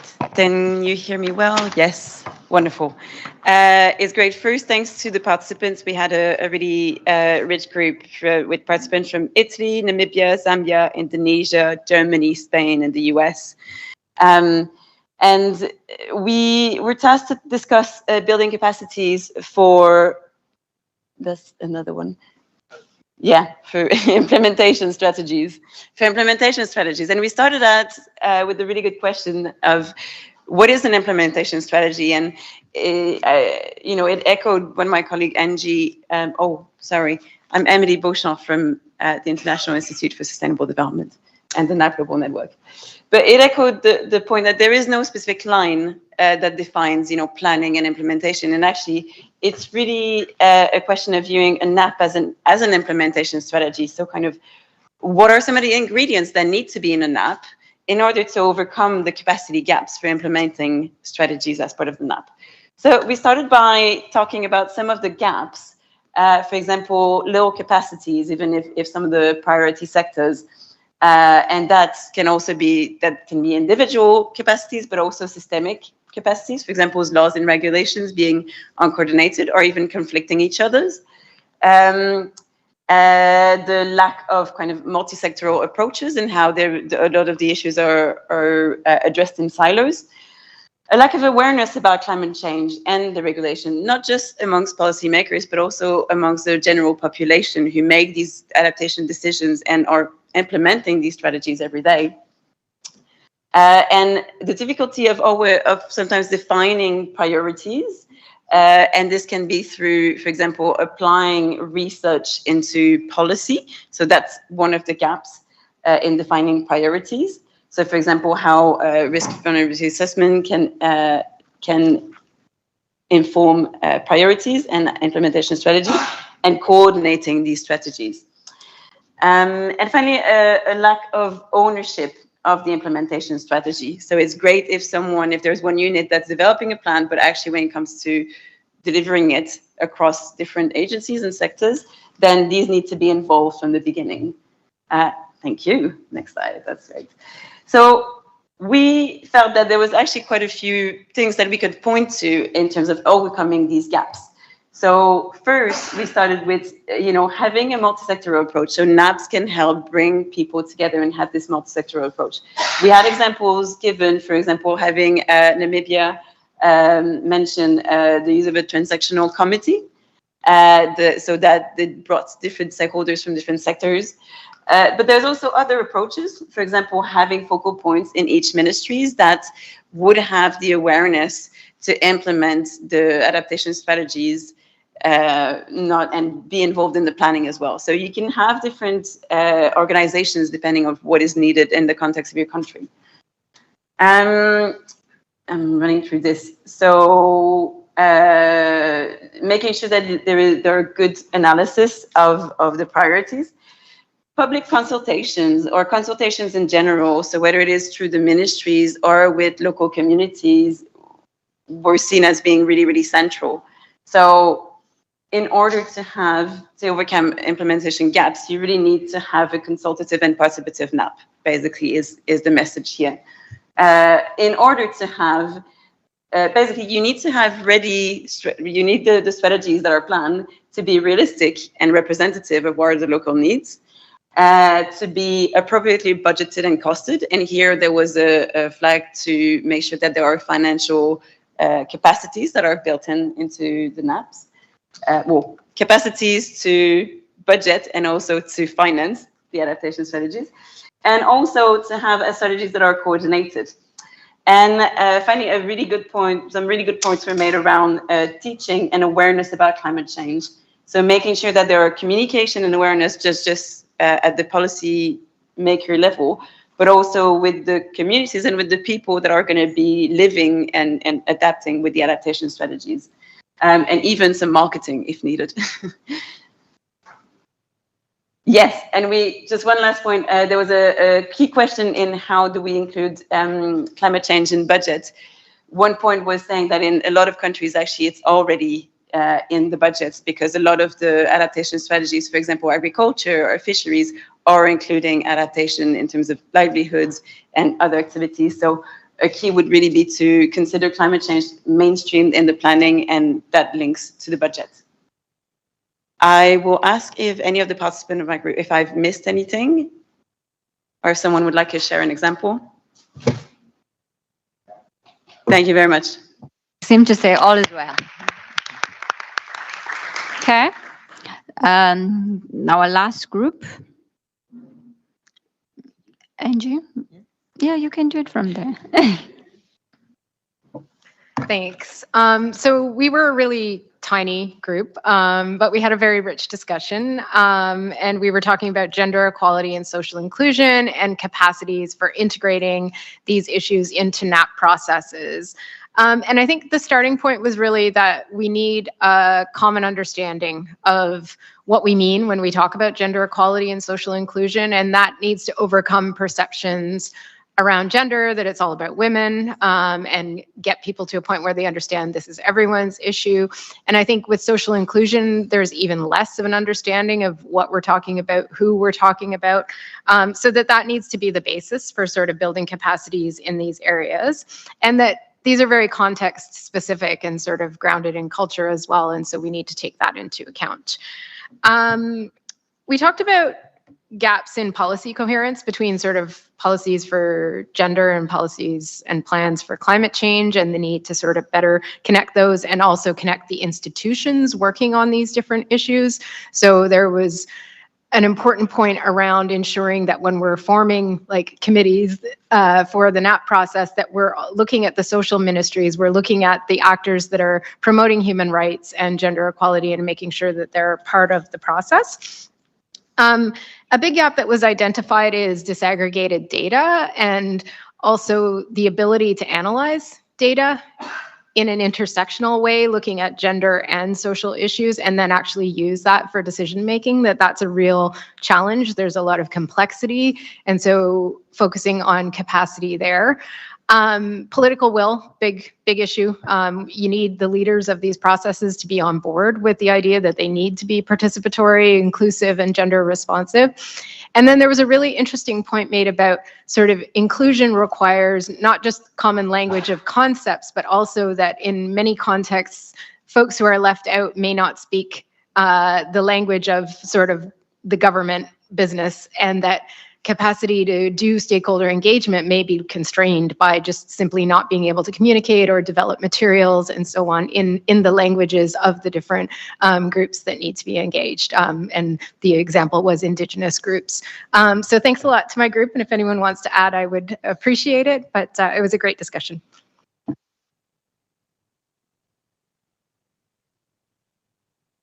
Thank you very much to all the group participants and the group leaders and all your report back.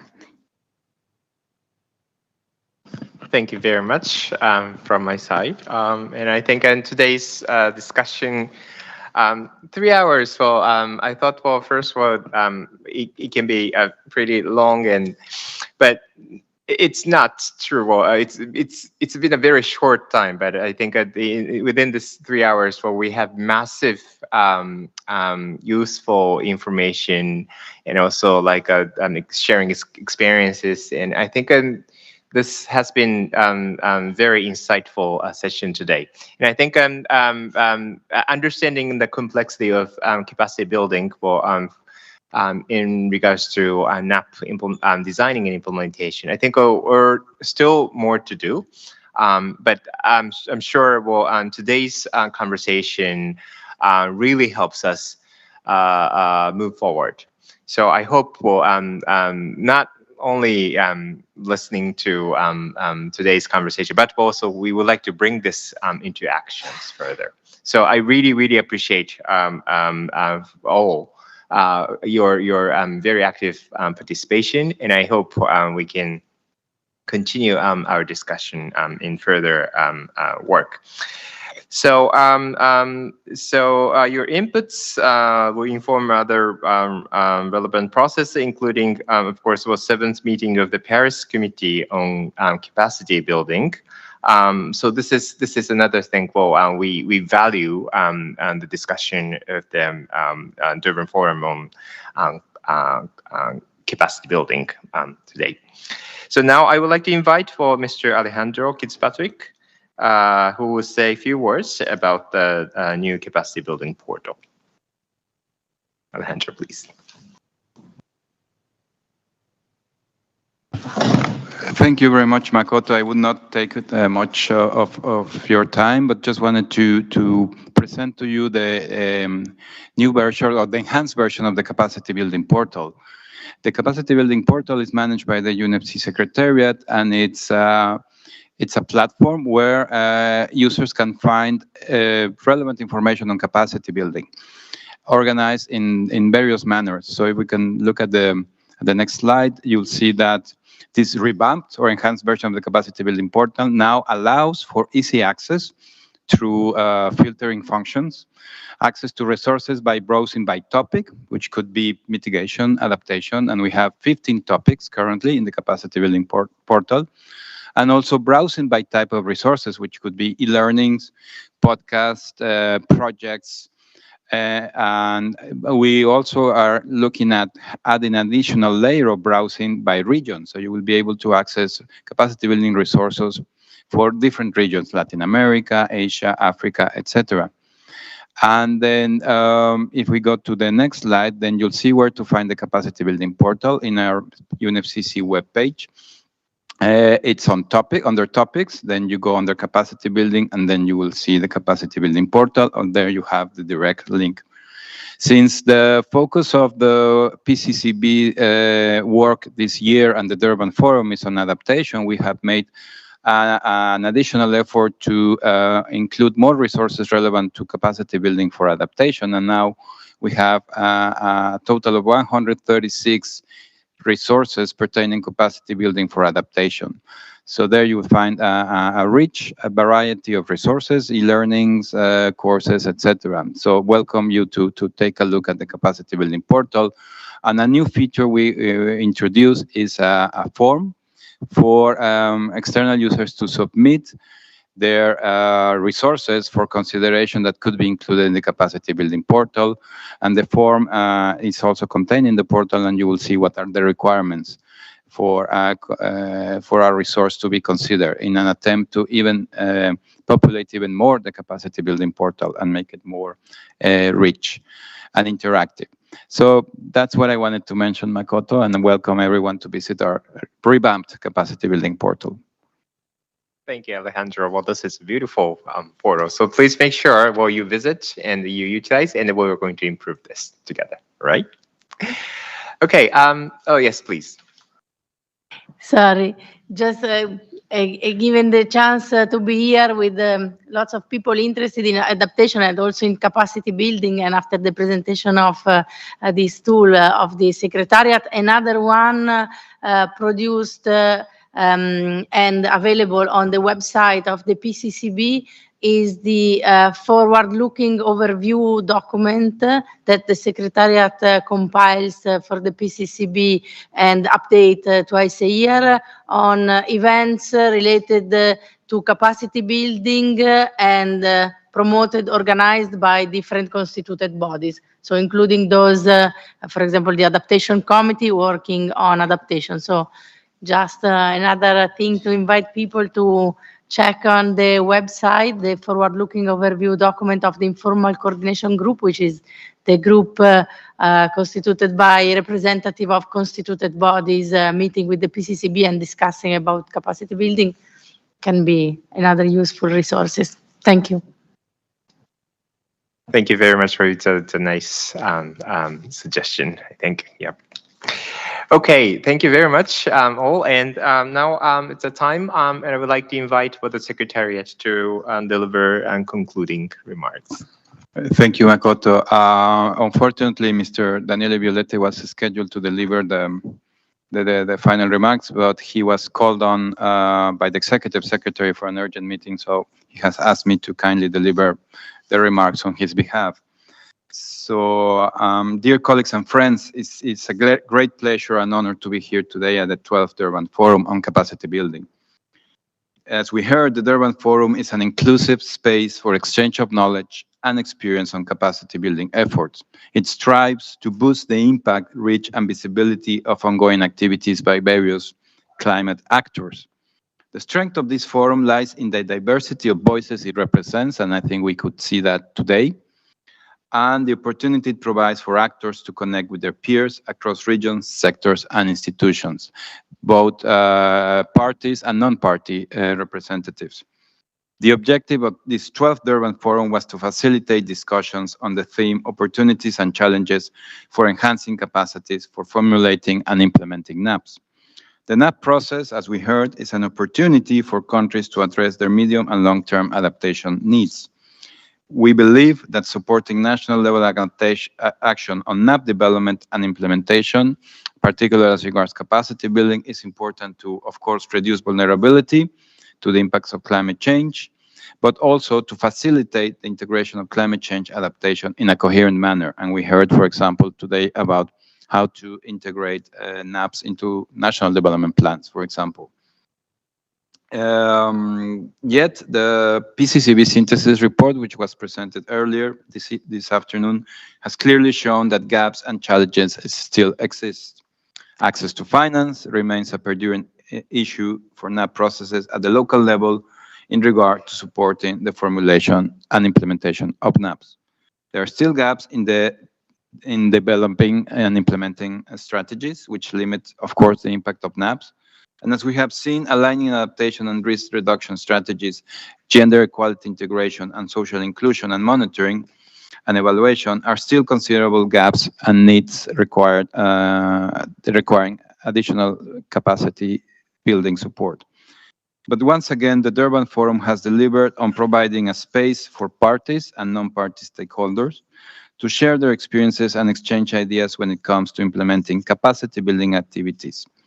Our panelists today, which we heartfeltly thank, have provided us with clear insights on the major challenges faced by countries in enhancing capacities with regards to key sectors, and they have shared some valuable lessons that they have learned for enhancing individual, institutional, and systemic capacities. And I really appreciate the example provided by Angie on these three levels. That was very, I don't think I ever heard it explained so well. So thank you, Angie, for that. I would like to thank the PCCB for the amazing work, especially with regards to NAPs. The outcomes of today's meeting and the lessons learned will feed into the work of the PCCB as per its work plan, and also its annual monitoring of the delivery of capacity building actions. We look forward to the summary report of this 12th Durban Forum on capacity building. And just to conclude, it will never be enough to reiterate the importance of capacity building to achieving the objectives of the Convention and the Paris Agreement. Providing countries with the necessary capacity building is important or fundamental to undertake climate action. We all know capacity building is a cross-cutting issue for many countries, and as such, capacity building efforts need greater coordination, coherence, monitoring, review, and reporting. I would like to finally extend my thanks to the Capacity Building Subdivision for organizing the 12th Durban Forum Capacity Building. And here I would like to thank my team for organizing this event, and also thanking the PCCB members, including the co-chair, for being here. And thank you to all parties, observers, and participants. And of course, our wonderful co-facilitators, Makoto, Pemi, wonderful panelists, and our discussion leaders. Thank you so much. Thank you.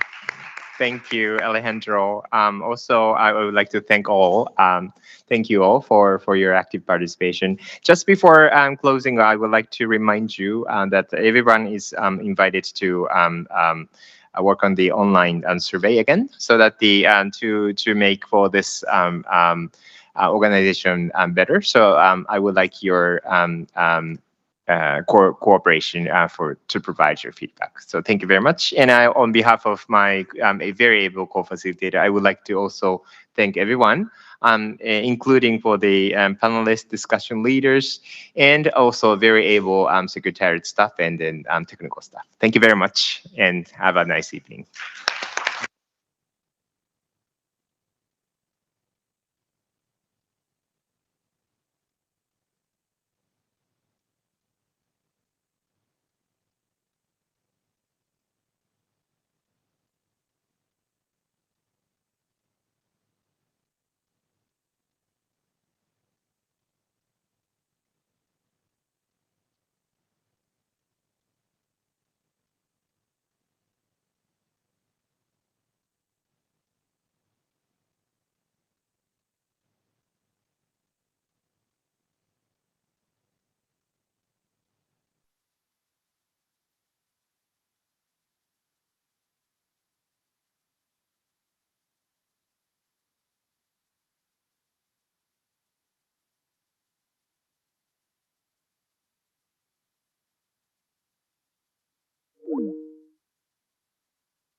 Hi, good evening, colleagues. Hello. Hi, good evening, colleagues who are in. Hello. Hi. Hi, good evening, colleagues. We are about to coordinate as the Alliance of Small Island States. So if you could please quickly vacate the room. Thank you. Yeah. Thank you very much. Okay. Your fellowship can continue outside. Thank you.